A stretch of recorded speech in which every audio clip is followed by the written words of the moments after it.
Welcome to another edition of James Cups Through, Blending Room's single origin offering on the week commencing the 3rd of February. These cuppings are only applicable during this week, and these videos are designed as a purchasing aid. So if you're thinking about buying coffee from us during this week, hopefully this synopsis will give you an indication as to what you might enjoy at home and how you're going to brew it, because I'll let you know how to brew these coffees or where I would brew them. Also today, this is an incredibly small cupping. I really need to do a bit of purchasing. I'm looking over at my stocks now and I don't have a lot. Of course, we do have the core coffees available and those are applicable to all methods of brewing. But in the single origin range, I don't seem to have too much on offer at the minute. However, they're all delicious. So let's get straight into the cupping.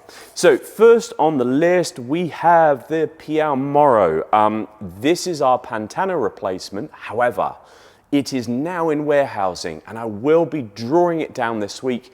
So it should be back and available from next Monday, fingers crossed. Anyhow, let's get into Piau Moro. This has a beautiful amount of orange. It's the first thing you get. It's a little bit sweet and a little bit sort of pithy like orange peel. It's delightful. Then there's this creamy almond type of characteristic. There's a touch of roasted almond in there as well, and then dark chocolate. This is an incredibly versatile coffee, much like the Pantano, of which this is a replacement for temporarily. It is designed to be brewable, if that's a word, in all methods of brewing at home. So filter coffee, cafetiere, espresso, all of which you'll be able to pull out different aspects of the coffee. So in espresso, you'll get a little bit more of that orange acidity.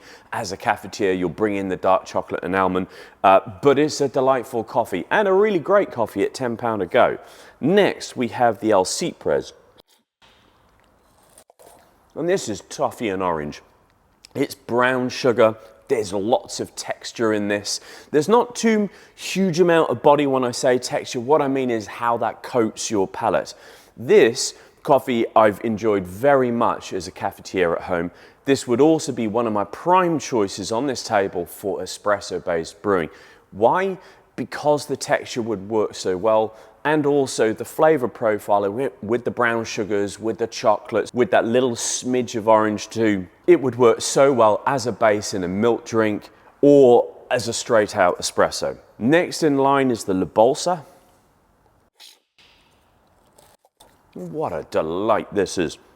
It's crisp and clean and precise. There's lots of stone fruits like red and black cherry. There's a little bit of blueberry in this cup as well. And then in comes syrupy, delicious chocolate. I have a strong preference to brew this as a filter coffee. It would work in every other method.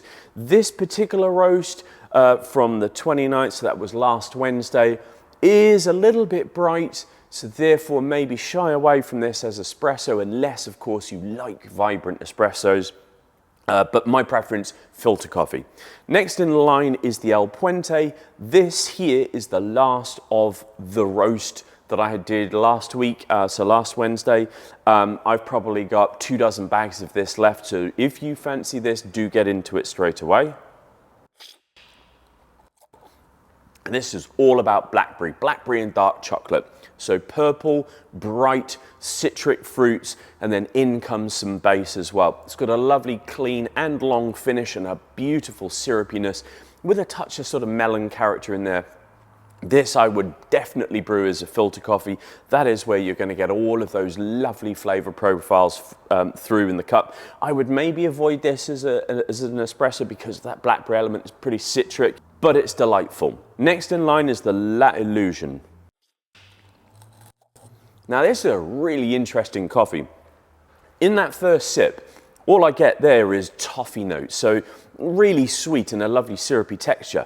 But as that disappears, we get this sort of lemongrass characteristic as well. There's a touch of orange and orange peel.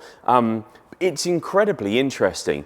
This has the texture that would support something like an AeroPress or a cafetiere or maybe even espresso, but it then has all of these interesting, fragrant top notes to it as well, which would benefit so much in being a filtered based brew. So I'm a bit confused with this. Maybe I would choose a cafetiere to bring out those toffee notes. I would drink it black then, not to disguise the fragrance. So that's maybe how I would brew that. So last on this table, I have the Veronica Mega from Peru. And this is all purple fruits in the cup. It's syrupy sweet. All of the flavor profiles present in, well, it's like autumn in the cup. I know we're in February now, but autumn in the cup here. Lots and lots of fruits, so therefore filter this coffee. That's where you'll get all of the benefit of opening the coffee up and allowing your palate to be able to see all those different flavors. And that was a very brief and short and small offering from us here at BlendingRoom. If I was to choose a coffee for espresso, I would probably go with the El Cipras, followed by the Piau Moro. If I was brewing by cafetiere at home, I would go La Illusion. If I was going as an interesting filter coffee, I would go El Puente or Veronica Mego. And if I wanted a versatile coffee, like, you know, I was having some friends around for coffee, I would probably go Piau Moro. Why? Because you can just brew it in any way, shape or form, and it is a crowd pleaser. So that's it. I hope this video has proved useful. Do let me know if you have any questions about the coffees. You're very welcome to give us a call or pop into the roastery. We're open 9 to 5, Monday to Friday. And of course, drop us a message in the comments or get in touch through the social platforms more broadly. I hope you have a great week ahead. Do enjoy your coffee.